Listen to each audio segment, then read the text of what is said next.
다니엘서 이렇게 보면 다니엘이 21일 동안 이렇게 기도를 했습니다. 우리가 21일 기도를 참 많이 이야기하지만 그러나 그 다니엘의 기도가 대단해서 응답이 있었다기보다는 이미 가브리엘이 뭐라고 말하냐면 네가 하나님께 겸비하기로 정말 내가 하나님께 응답을 받아야 되겠다 이렇게 마음을 먹고 무릎 꿇는 그 순간에 이미 하나님은 응답하셨느니라 이렇게 말하고 있습니다. 그러니까 어찌 보면 우리가 이렇게 하나님께 정말 내가 귀한 것을 드리고 정말 하나님 뜻대로 살아야 되겠다 그렇게 마음을 딱 결단하는 그 자체가 이미 하나님 앞에서 승리한 겁니다. 그러니까 우리가 철야를 다 마치고 어떤 기도를 마쳤기 때문에 대단하다고 볼 수도 있지만 하나님의 시선으로 보면 이미 마음을 결단하고 하나님께 나오는 그 자체가 이미 성공했다는 겁니다. 그래서 다니엘이 아니죠. 나다나엘이 이렇게 예수 앞에 왔기 때문에 예수님이 그 사람을 알아본 게 아니라 성경은 더 거슬러 올라가 얘기를 합니다. 네가 무화과 나무 아래에 있을 때부터 내가 보았느니라 이렇게 말을 해요. 이게 늘 가끔 우리가 그렇게 말하지 않습니까? 이렇게 주일 예배 성공 그러는데 많은 사람들이 11시 예배 그러면 11시 예배를 자꾸 생각한다는 것입니다. 그러나 하나님이 여기만 계시면 그 말이 맞는데 하나님은 이미 그 사람의 눈을 떠서 오늘 주일이구나. 그래서 모든 것을 거기에 맞춰서 준비하는 그 마음부터 이미 주님은 받으신다는 것이죠. 그게 만약에 어떤 사람이 집에서 갈등하는 것을 보고 갈등을 끝내고 왔을 때 물론 승리한 것이지만 그러나 그 갈등조차 하지 않고 하나님께 나오는 사람이 있다면 그 사람의 영혼이 더 훨씬 더 하나님께 볼 때는 순종하는 마음이 있다고 본다는 것입니다. 그러니 사람끼리는 오늘 누가 안 나왔네 나왔네 이렇게 보이지만 하나님은 이미 나와서 보는 것이 아니라 그 사람이 이 자리에 오기 전부터 이미 나올 마음을 가지고 있느냐 이미 그것부터 보고 계신다는 것입니다. 그래서 예수님께서 이 마태복음 23장에서 이렇게 말씀하실 때에도 11조를 말씀하실 때도 사람들이 볼 때는 어떤 뿌리와 근체와 박하와 이런 것들의 11조를 딱 내는 순간 야 나는 11조 했다 이렇게 말을 하지만 주님 뭐라 말씀하십니까? 너희가 뿌리와 근체와 박하의 11조는 드렸지만 하나님이 더 기뻐 받으시는 의와 인과 신은 버렸도다 이렇게 말합니다. 그게 무슨 말입니까? 11조를 드리는 사람이 11조 하는 행동만을 생각하면 실패할 수가 있다는 것입니다. 어떤 마음으로 드리고 있느냐, 그가 어떤 마음으로 준비를 하고 있느냐, 어떤 상태로 그가 드리고 있느냐, 주님은 이미 이것을 보고 있다는 것이죠. 의와 인과 신이 무엇입니까? 하나님을 정말 생각해서 하나님을 신뢰해서 하나님을 사랑해서 내가 10의 1조를 이미 준비하고 있으면 이 물질이 꼭 하나님 단에 올려져 있기 때문에 성공한 것이 아니라 이미 그런 마음 자체가 이미 주님께서 보실 때는 그 믿음이 성공했다고 보는 것입니다. 그래서 우리가 이렇게 그런 눈으로 보면 예배하는 그 자체가 이미 복이 있는 겁니다. 기도하려고 마음 먹고 앉아있는 그 자체가 이미 시작하는 그 자체가 이미 승리한 것입니다. 자, 예배하는 당신은 복이 있습니다. 시작. 이럴 때 그냥 입만 이렇게 말하면은 듣는 사람이 별로 감동이 없습니다. 좀 더 손도 좀 잡아주시면서 정말 세상에 바쁜 일도 많고 가고 싶은 것도 많고 먹고 싶은 것도 많은데 그 모든 걸 다 뒤로 하고 오직 주님께 응답받기 위해서 나온 당신은 정말 복이 있습니다. 이렇게 말해주면 얼마나 감동이 될까? 우리 한번 이렇게 해보시기 바랍니다.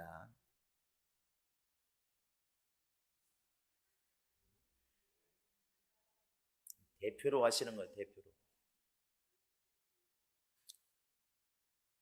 우리는 지금 이 시간, 자 이제 나머지는 끝나고 하시기 바랍니다. 우리는 이 시간에 어쩔 수 없이 또 거울 앞에 서게 됩니다.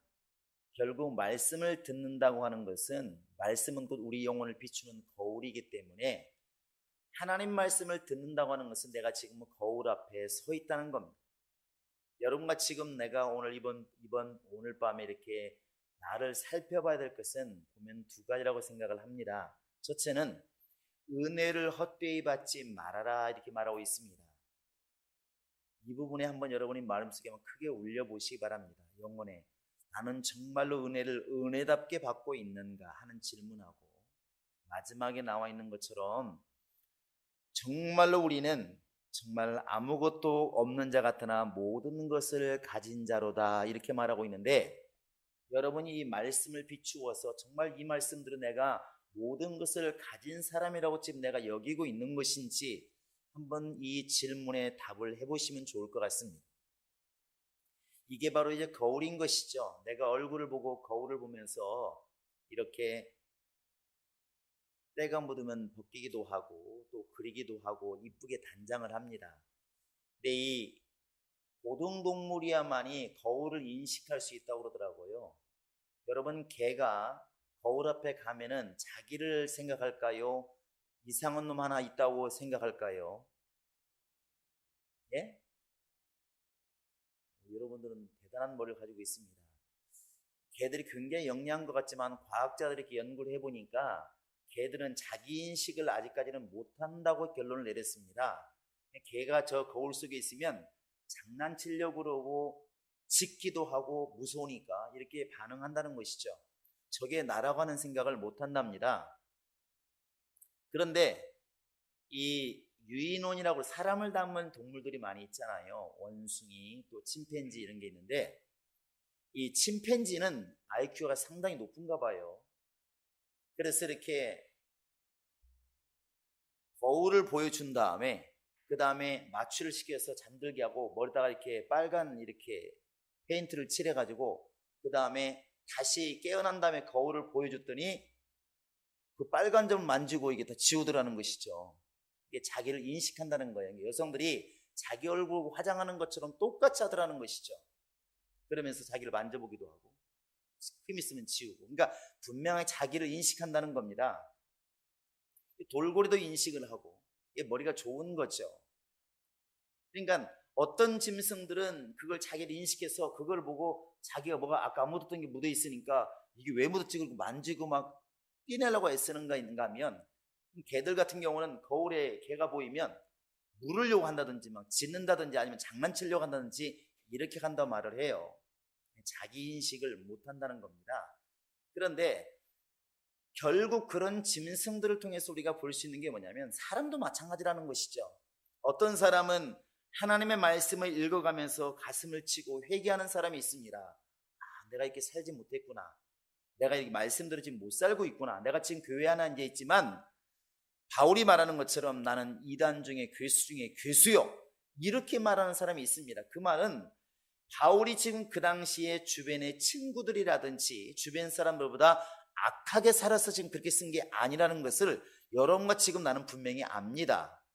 다른 사람보다 선하게 살고 있고 다른 사람보다 열심히 살고 있습니다. 그러나 하나님 말씀에 비추어 보니까 나도 역시 죄인이더라 하는 것이죠. 이것은 말씀을 거울로 보면서 자기를 볼 수 있는 사람입니다. 그러나 믿음이 없는 사람은 성경 말씀을 아무리 읽어도 성경 말씀으로 다른 사람은 정죄를 하는데 자기는 못 보는 것입니다. 그래서 남의 눈 속에 있는 티는 보면서 왜 네 눈 속에 있는 들보는 보지 못하느냐, 예수님이 이렇게 말씀하시는데, 이런 말을 들어도 나하고는 상관이 없다는 것입니다. 나하고는 상관이 없다는 것이 왜? 말씀이 거울로 보여지지를 않기 때문에 그런 것입니다. 이게 바로 제가 볼 때는 영적으로 무딘 것이고 이게 타락인 것이고 이게 바로 멸망인 것입니다. 그러니까 하나님께서 말씀하시기를 내 백성이 듣기는 들어도 깨닫지 못하고 보기는 보아도 알지 못하는도다. 아무리 들려주면 뭐하냐는 것입니다. 듣지를 못하는데, 다윗처럼 하나님께서 사람을 보내서 너 죄인이라 했을 때 깨닫는 사람은 금방 즉시로 그 얘기를 하는데, 똑같은 왕인에도 불구하고 사울왕 같은 경우는 분명히 사무엘이 꾸짖습니다. 왕이시여 왜 이렇게 망령된 짓을 했습니까? 직설적으로 꾸짖어도 내가 죄를 범했습니다. 하나님께 회개합니다. 이렇게 나가지 않고 당신이 늦게 오니까 어쩔 수가 없었다. 핑계죠. 또 양을 잡아서 다 죽이라고 분명히 그렇게 말했음에 불구하고 살찐 소를 잡아놓고 3일 또 말합니다. 이 지금 짐승의 소리가 무슨 소리입니까? 어린아이까지 다 죽이라고 그랬는데 내가 다 죽이려고 했는데 이렇게 전쟁을 이기게 해주신 우리 하나님께 정말 좋은 소를 잡아서 제사를 드리려고 했습니다. 말만 들으면 되게 좋은 것 같지만 하나님이 지금 경고하시는 경고를 듣지 못하고 변명을 한다는 것입니다. 결국 사울은 버림받는 것이고 똑같은 잘못은 하는데 다윗은 하나님께 사랑을 받습니다. 하나님은 지금도 끊임없이 성경을 통해서 설교자를 통해서 또 때로는 이렇게 여러 가지 사람을 통해서 말씀을 우리 귀에 숱하게 들려주시는데 이 말씀이 거울로 보여지는 사람은 즉시로 분명히 회개하게 되어 있습니다. 그런데 이 말씀이 거울로 안 보이니까 이 말씀을 그냥 듣고 그냥 기억은 하지만 절대로 자기 행동을 이렇게 바꾸지는 않는다는 것입니다. 사람이 짐승과 다른 것은 자기 인식을 한다는 겁니다. 아까 거울 얘기했지만 거울을 보면서 나를 생각한다는 것이죠. 누군가가 범죄합니다. 그런데 많은 사람은 손가락질만 합니다. 저런 죽일 놈 막 하죠. 돌을 하나씩 다 들고 있습니다. 언제든지 명령만 되면 때리겠다는 것이죠. 저런 놈은 죽어 마땅하다고. 근데 주님께서 말씀하시기를 누구든지 죄가 없는 자가 돌로 치라. 이렇게 말씀하시는 것은 우리를 돌아보라는 것이죠. 근데 이 말씀이 딱 떠오르는 사람은 즉시로 회개를 하지 않습니까? 나도 저 사람 못지않은 사람인데 누가 말하는 것처럼 저 사람은 들킨 죄인이고 나는 들키지 않은 죄인일 뿐인데 나도 마음속으로 얼마나 미워하고 얼마나 싫어하고 얼마나 시기하고 얼마나 질투하고 얼마나 욕심내는데 단지 들키지 않았다는 것 때문에 우리는 나는 의인인 것처럼 돌을 들고 당당하다는 것입니다. 하나님의 말씀이 내게 거울로 다가오지 않으면 이런 일들이 발생하게 되는 것입니다. 여러분 오늘 말씀을 한번 이렇게 거울 삼아서 우리 스스로에게 질문해 보면 참 좋을 것 같습니다. 네가 은혜를 헛되이 받지 말아라. 이 말을 갖다가 하나님은 은혜를 주시는데 은혜가 거절하라고 그러니까 공짜라고 그러니까 아무나 먹든지 말든지 내 마음대로 한다. 이렇게 생각하면 큰 오산입니다. 하나님의 은혜는 생명이 달려있는 것입니다. 하나님의 은혜는 죽고 사는 문제인 것입니다. 하나님의 은혜는 지옥 갈 자가 천국 가는 것이 하나님의 은혜입니다. 그런데 우리는 이 은혜를 그렇게 정말로 크게 여기고 있는가? 정말 내 목숨과 바꿀 만큼 크게 여기고 있는가? 이렇게 질문해 보면 은혜는 굉장히 많이 말을 하고 있지만 그러나 은혜를 그렇게 소중하게 생각하고 있느냐 물어보면 확실하게 대답하기가 어렵다는 것이죠. 많은 사람들은 가슴속에 좀 감동이 되면 은혜를 받다는 말을 많이 하더라고요. 누군가가 정말 이렇게 믿음으로 산 얘기를 들으면 정말 감동됐다고 은혜 받았다고 좀 괜찮은 설교 들으면 은혜 받았다고 이런 말들을 많이 해요. 그런데 은혜 받은 사람의 삶이 어떠냐고 딱 물어보면 답이 안 나오는 것입니다. 답이 안 나오는 거예요. 세상에서 내가 다른 사람에게 어떤 큰 은택을 입어도 절대로 이렇게 함부로 하지 않습니다. 한동안 전에 이런 페북에 이런 동영상이 올라왔으면 지금도 있는지 모르겠는데 어릴 때 죽어가는 사자 새끼를 갖다가 잘 이렇게 보살펴 주어서 사자가 좀 컸다는 것이죠. 근데 계속 데리고 있으면 안 될 것 같아서 야생으로 잘 길들여서 야생으로 보내주었는데 사자를 보호하는 곳이겠죠. 그런데 이제 몇 년 뒤에 사자를 이렇게 이제 보고 싶어서 가게 되었는데 고민이 있다는 것입니다. 사자를 옛날처럼 가면은 끌어안을까? 걔가 나를 알아보지 않을까? 근데 그동안에 몇 년 동안 얘는 계속 살아있는 고기를 잡아먹고 피를 본 사자인데 이제는 어미잖아요. 그런데 얘가 과연 나를 알아볼까? 몰라보면 난 죽을 수 있는 것인데 과연 어떨까? 궁금했다는 것이죠. 많은 번민을 하고 그냥 만나도 괜찮을까? 그러면서 이제 당연히 보호하는 사람들을 옆에 두고 그 사자를 이렇게 딱 대면하게 되었는데, 그동안의 걱정이 다 기우였다는 것입니다. 그 사자가 뛰어오더니 그냥 그 어릴 때의 모습 똑같이 그 사람을 끌어안고 너무 좋아하는 것이죠.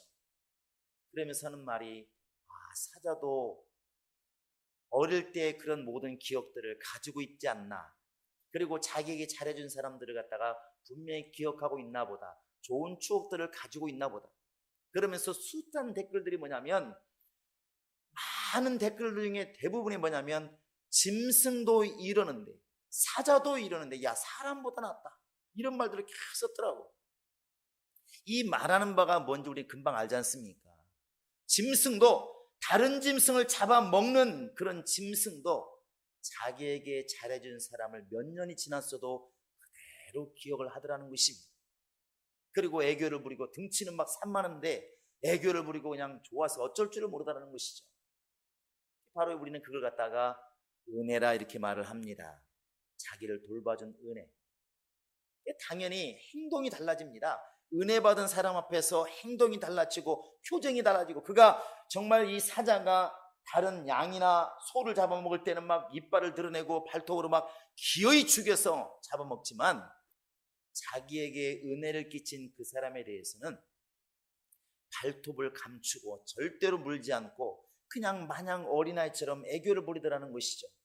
행동이 달라지고 모양이 달라지더라는 것입니다. 과연 정말 우리가 하나님의 은혜를 헛되이 받지 말아라, 왜 이런 말을 했을까? 이것은 지금 불신자들에게 하는 말은 아니지 않습니까? 믿는 자에게 하는 것입니다.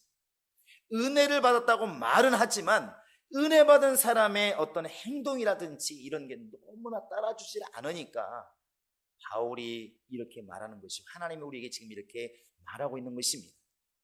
그러니까 이렇게 질문할 수 있겠죠. 네가 진짜 은혜 받은 사람 맞느냐? 우리가 믿음대로 살지 못할 때 이 질문이 오면 뜨끔하지 않겠습니까? 진짜 네가 은혜 받은 사람 맞느냐? 우리는 사람끼리 싸울 때도 말합니다. 저 사람이 졌다고 행동하는데 내가 참을 수 있겠습니까? 저 사람이 잘하면 내가 이렇게 하겠습니까? 그 사람의 잣대에 맞춰서 말을 합니다. 그 사람이 잘못하니까 똑같이 싸우고 때릴 수밖에 없다, 이렇게 말하는데, 주님 말씀하지 않습니까? 긍휼이 있으면, 네가 긍휼을 베풀면 긍휼이 있는 심판이 임할 것이고, 만약에 네가 긍휼 없는 심판을 하게 되면 너도 긍휼 없는 심판을 네가 당할 것이다, 이렇게 말합니다. 언제 하나님께서 그 사람 바라보고 용서란 말을 하셨나요? 네가 용서받은 것이 먼저 크기 때문에 용서를 하라고 말씀하셨다는 것입니다.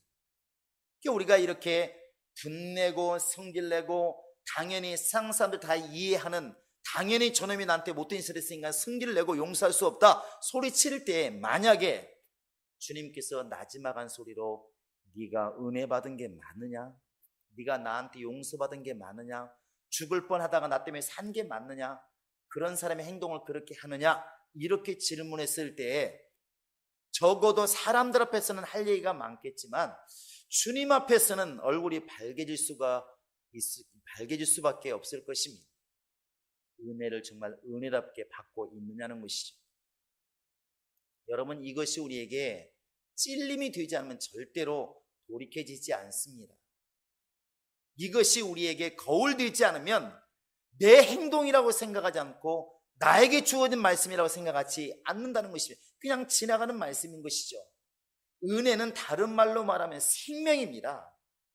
너는 지금 죽을 뻔한 것을 하나님이 살려주었는데 너는 다른 사람에게서 조그마한 잘못도 그렇게 거슬리냐? 이렇게 지금 묻고 있는 겁니다. 그래서 은혜를 헛되이 받지 말아라. 그렇게 행동하는 것은 은혜를 제대로 받은 게 아니라는 것입니다. 누가복음 17장에 가보면 10명의 나환자 이야기가 나옵니다. 근데 17절에 가면 예수님이 이런 말 하잖아요. 왜 너밖에 안 왔느냐? 이게 뭡니까?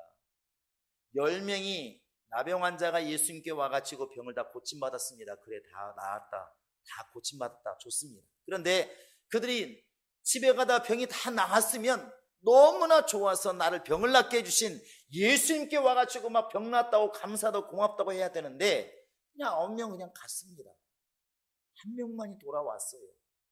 예수님 묻지 않습니까? 나머지 9명은 어디 갔느냐? 아쉴 때는 나한테 오더만 병 낫고 나니까 내가 필요 없구나. 이건 뭐겠습니까? 자기 중심으로 지금 예수를 보는 사람이지 주님의 은혜를 기억하는 사람이 아니라는 것입니다. 예수님이 책망하지 않습니까? 어찌해서 이방인 이 한 사람 외에는 하나님께 영광 돌리러 온 사람이 없느냐? 도대체 병 나은 것은 좋은 일이지만 그러나 병을 낫게 해주신 그 은혜는 왜 기억하지 못할까 하는 것입니다. 이게 바로 이제 은혜를 헛되이 받지 말라 하는 말과 상통하는 말입니다. 여러분과 지금 내 영혼 속에 이 말이 울려야 됩니다.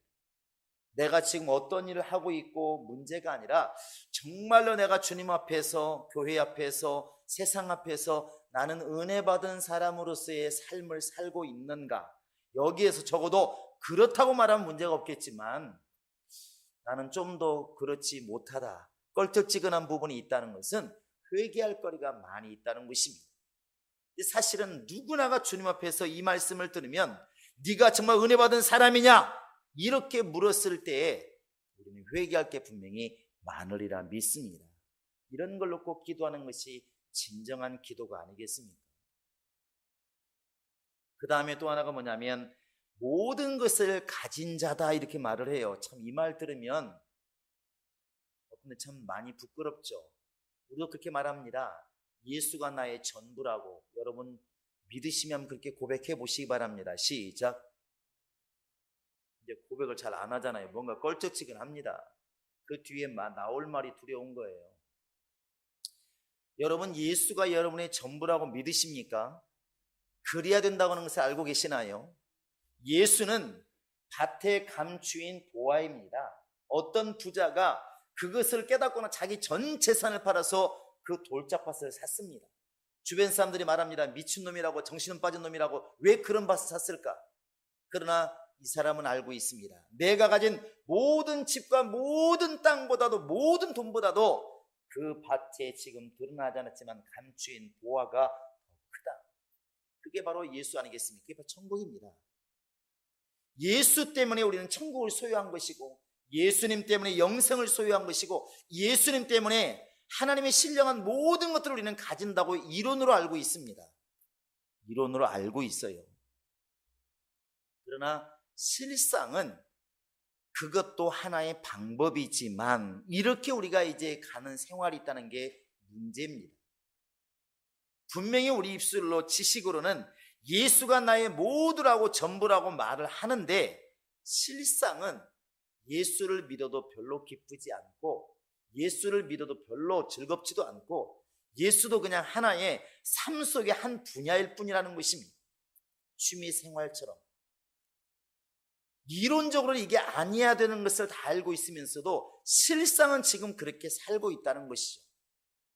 그래서 저 에스키모인들이 옛날에는 그 물곰을 잡고 물개를 잡아서 잘 살았는데 뭐 눈밖에 없으니까 지금은 자연보호라고 해가지고 나라에서 정착금을 줍니다. 집도 지어주고 돈도 줘요. 그러니까 이 사람들이 뭐 굳이 사냥할 필요가 없습니다. 당연히 우리 생각에는 신앙생활만 열심히 할 것 같잖아요. 갈 데가 없으니까. 갈 데가 없으니까 교회로 가는 건 맞습니다. 주일날 다 교회로 모인다는 것이죠. 그런데 주일날 찬양하고 말씀 보고 기도하고 처음에는 열심히 하는데 나중에 가니까 뭐가 빠지냐면 재미가 없는 것입니다. 이게 제일 문제예요. 재미가 없는 거예요. 그러니까 사람들이 이제 실증 내기 시작하는 것입니다. 아이고 말씀 읽는 것도 좀 지겹고 졸리기만 하고 기도하는 것도 왜 이렇게 길게만 하는지 짜증나고 점점 사람이 실증 나기 시작해서 사람들이 점점 더 빠져나가니까 교회에서 할 수 있는 방법이 이제 교인들을 붙드는 방법을 쓴다는 것이죠. 재미를 주기 위해서. 그게 뭐냐면 빙고 게임을 이제 한다는 거 아니겠습니까? 빙고 게임을 하는 거예요. 빙고 게임 하니까 또 이 사람들이 열심히 또 재밌어 합니다. 교회 재밌어 하는 것이죠. 근데 문제는 시간이 지나면서 교회 주인이 누가 되어 있더라고? 예수님이 주인 되어 있는 게 아니라 빙고 게임이 이제 주인 되어 있는 것입니다. 사람들이 왜 교회를 가느냐? 빙고 게임을 하러 가게 되는 것입니다. 이게 주객이 이제 전도되는 것입니다. 분명히 예수를 처음에 믿을 때에는 예수는 재미로 믿는 게 아니라 죽고 사는 문제다. 예수를 안 믿으면 지옥 가고 예수 믿으면 영생한다. 이렇게 알고 예수를 믿는데, 그렇게 시작했음에도 불구하고 좀 지나게 되면 그 신앙생활이 재미가 있느니 없느니 이렇게 가는 것입니다. 마치 그와 같은 것이죠. 암 환자가 처음에는 아무리 힘들어도 항암제를 맞습니다. 오바이트라고 밥을 못 먹어도 항암제를 맞아요. 그리고 철저하게 입맛에 안 맞아도 식단을 그렇게 만들어 갑니다. 맛도 없는 거 싱거워도 먹습니다. 좀 지나게 되면 이제 맛을 찾기 시작하는 것이죠. 이제는 맛없어 못 먹겠다고, 이렇게 가는 것과 같은 것입니다. 그러나 그 자체가 이미 주님과 멀어져 가는 관계라는 것이 두려운 겁니다. 지금 핍박을 당하고 어려움을 당하고 유명하지 않고 많은 고생을 당하는 것, 이게 지금 중요한 게 아니라 그럼에도 불구하고 나는 모든 것을 가진 자로다, 이게 지금 말로 그러라는 것이 아니라 그렇게 믿음이 안 가면 우리 믿음이 지금 잘못됐다고 말하는 것입니다. 이게 우리에게 지금 질문되어서 정말 그렇다고 답이 나와야 됩니다. 갈라디 3장 1절 이하에 쭉 보시면 갈라디아 교인들을 책망하고 있습니다. 갈라디아 교인들아, 왜 성령으로 시작했다가 육체로 끝내려고 하느냐? 그게 뭐겠습니까? 너희가 성령을 받은 것이 너희 행동 때문이냐, 세상 것 때문이냐, 믿음 때문이 아니냐? 그런데 왜 갑자기 육체로 돌아가려고 하느냐? 이렇게 책망을 하고 있습니다. 여러분과 지금 나도 똑같다는 것입니다. 정말로 우리 신앙이 충만하다면 지금 어떤 일을 하고 어떤 믿음을 가지고 있고 얼마나 신앙생활을 하고 이걸 다 내려놓고 그냥 아주 적나라하게 정말 당신은 예수만 있으면 되겠느냐 이렇게 물었을 때 정말 그럴 마음이 들어가고 그럴 믿음이 있다면 내가 신앙생활을 제대로 온 게 맞는 것이고, 그러나 왠지 모르게 아닌 것 같다고 생각이 들면 지금 양발을 딛고 있는 것과 같은 것입니다. 예수를 믿어야 될 것은 아는데 그러나 내 육체와 마음은 지금 세상에 가 있는 것과 같다는 것이죠. 정말로 예수를 만족하느냐 하는 것입니다. 예수님께서 떡을 줄 때에는 수만 명이 모여왔습니다. 수만 명이 모여왔어요. 그러나 떡을 안 주니까 다 돌아갔습니다. 다 돌아갔어요. 그게 바로 육신적인 일인 것이죠. 그러나 예수님께서 묻습니다. 너희도 가려느냐? 이 질문이 무서운 겁니다. 너희도 가려느냐? 너희도 가려느냐? 이게 뭔 말입니까? 떡을 주면 모이고 떡을 안 주면 가버리는 그런 사람들처럼 너희도 가려느냐? 이렇게 지금 묻고 있는 것입니다. 예수께서 말씀하시기를, 그렇게 말씀하시니까 베드로가 말합니다. 주여, 영생의 말씀이 주께 있으면 우리가 누게로 가오리. 떡이 없어도 난 떡바라고 지금 주님 앞에 온 것이 아닙니다. 나는 주님만 있으면 됩니다. 이 믿음이 복이 있다는 겁니다. 우리가 기도해야 될 이유는 여러분과 지금 나는 영혼도 육체도 가지고 있기 때문에 양쪽의 속성을 다 가지고 있습니다. 왜 맛있는 거 먹고 싶지 않고, 왜 편히 살고 싶지 않고, 왜 좋은 곳에 구경하고 싶고, 이런 마음이 왜 없겠습니까? 육체가 있으니까 똑같이 가지고 있습니다. 그러나 영혼의 성령이 임하셨기 때문에 영적인 욕구도 똑같이 가지고 있습니다. 더 은혜 받고 싶고, 더 말씀 많이 알고 싶고, 더 기도하고 싶고, 욕구가 다 있다는 것이죠. 그런데 문제는 이 양쪽을 다 만족하려고 하니까 문제가 오는 것입니다. 분명히 살리는 것은 영이니 육은 무익하다고 예수님 말씀하셨음에 불구하고 이것이 우리에게 은혜가 안 되고 있는 것입니다. 그러니까 자꾸만 정말 주님 앞에서 나는 예수로만 만족합니다, 나는 예수로만 족합니다, 이것이 구원은 되는데 내게 믿음이 지금 안 되고 있는 것이 바로 이게 문제라는 것이죠. 언젠가 옆에 이제 베트남 쌀국수집 가니까 티에도 써있더만, 일하시는 분들 티에, 까만 티에 예수 한 분만으로 족합니다 딱 써있더라고요. 그것이 글이 아니라 정말로 우리 신앙의 고백일 수 있다면, 정말 내 육체가 비록 땅으로 돌아가는 일이 있어도, 내 모든 재산이 날아가는 한이 있어도, 때로는 내 목숨이 정말 순교당하는 일이 있어도 내게서 정말 예수만 있다면 나는 만족합니다. 이것이 어떤 찬양이 아니라 그냥 고백해서 고백이 아니라 우리 진정한 영혼의 고백이 될 수 있다면, 믿음이 될 수 있다면 그 믿음이 진짜 최고의 믿음이 아니겠습니까? 바울은 지금 이 말을 우리에게 지금 일러주고 있는 것입니다.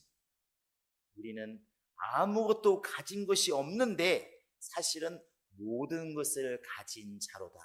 왜 그렇습니까? 천국의 열쇠라고 하는 예수를 가지고 있기 때문에 여러분과 지금 나는 모든 것을 가지고 있다는 것입니다.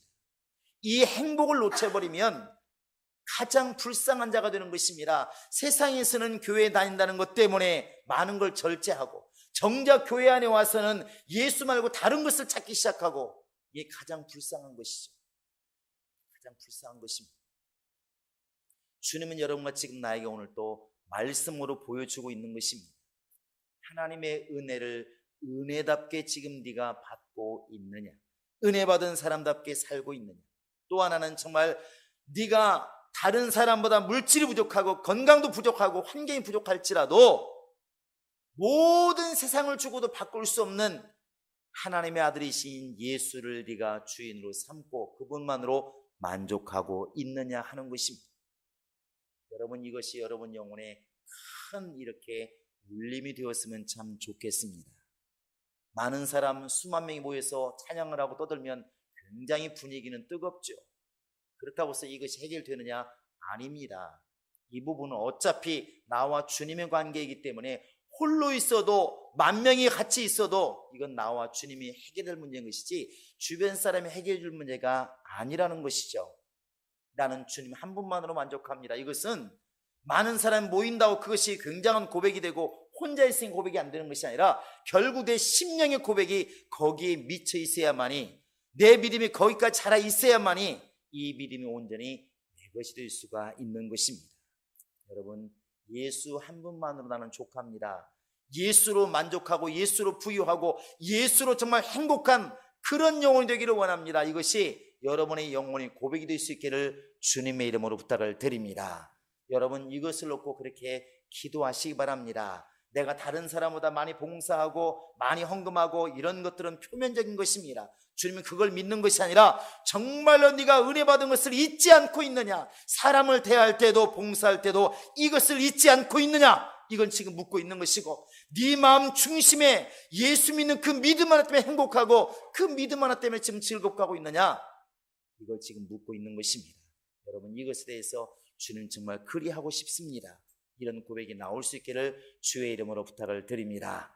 이제 우리 이걸 놓고 기도할 것입니다. 하나님, 내가 정말 주님 앞에 비추어 보면 너무나 은혜 입은 것은 많지만 그러나 나는 아직도 부족한 게 많이 있습니다. 돌아보게 도와주시고 돌이키게 도와주시고 정말 성경에서 나와 있는 그 믿음의 예수가 나의 주인 되게 도와주시고 정말 모든 것의 보배이신 참 보배이신 예수를 내가 소유했으니 정말 내가 어떤 사람보다 부유한 자요 어떤 사람보다 행복한 자라는 것이 느껴지게 도와주시고 믿게 하시고 시인하게 도와주시고 이 믿음으로만 승리하는 자가 되게 하소서. 여러분, 예수 세무를 입고 간절히 우리 기도하십시오. 살아계신 우리 하나님 아버지, 우리는 늘 세상에 나아가 살고 있지만 우리의 마음은 주님의 은혜를 늘 기억하는 자가 되기를 원합니다. 하나님이 함께하여 주시옵소서. 오직 은혜와 진리는 예수 그리스도로 만명다 말씀해 주었으니 세상에서도 얻을 수 없는, 누구로부터 얻을 수 없는 그 은혜가 오직 예수 안에만 있음을 깨닫게 도와주시고 그 예수를 통해서 우리가 은혜 받은 자라는 것을 늘 자랑하게 도와주시며 예수로 만족하고 예수로 행복하고 예수로만 주님께 달려가는 우리 신앙 될 수 있도록 역사하여 주시옵소서. 오직 예수 안에서 하나님께 발견되어지는 우리의 신앙, 우리의 영혼 될 수 있도록 인도해 주시며 예수로만 승리하기로 작정할 수 있도록 하나님이 역사하여 주시옵소서. 감사하고 예수님의 이름으로 기도합니다. 아멘. 하늘에 계신 우리 아버지여, 이름이 거룩히 여김을 받으시오며 나라의 마옵시며 뜻이 하늘에서 이룬 것 같이 땅에서도 이루어지이다. 오늘날 우리에게 일용할 양식을 주옵시고 우리가 우리에게 죄 지은 자를 사하여 준 것 같이 우리 죄를 사하여 주옵시고 우리를 시험에 들게 하지 마옵시고 다만 악에서 구하옵소서. 나라와 권세와 영광이 아버지께 영원히 싸움나이다. 이제는 우리 주 예수 그리스도의 은혜와 하나님 아버지의 극진하신 사랑과 성령의 교통과 감동하심과 그의 인도하심이 늘 가슴에 하나님의 은혜를 기억하여 정말 그 은혜에 감사하는 생활을 하되, 이제는 정말 예수가 나의 전부요 예수 안에서 나는 모든 것을 가진 자라는 것을 잊지 않고 감사하는 영적 생활을 결정한 모든 심령들 머리 위에 지금으로부터 영원토록 함께 있을지어다. 아멘.